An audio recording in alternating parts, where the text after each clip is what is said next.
before dinner if you won't tell him about our little bonking incident.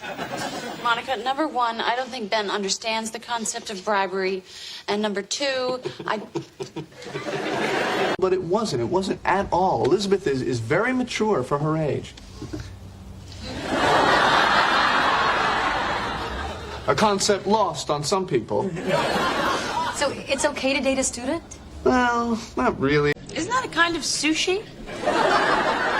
No, it's a concept. Yeah, it is. It's freshwater eel. But maybe it means that too. In English vocabulary, we will learn the word concept. It means a general notion or idea, conception.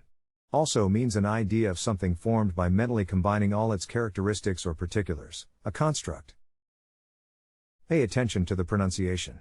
The first one is the word represented using the International Phonetic Alphabet. To pronounce concept, have in mind that the size of the syllable indicates where the accent or stress is.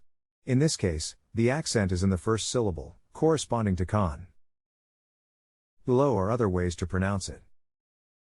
Now, let's see how concept is used in real life. No, it's a concept. Yeah, it is. It's freshwater eel.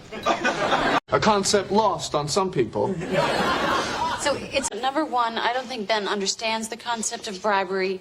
And number Take the test at accent101.com to find out si sabes inglés o hablas inglés.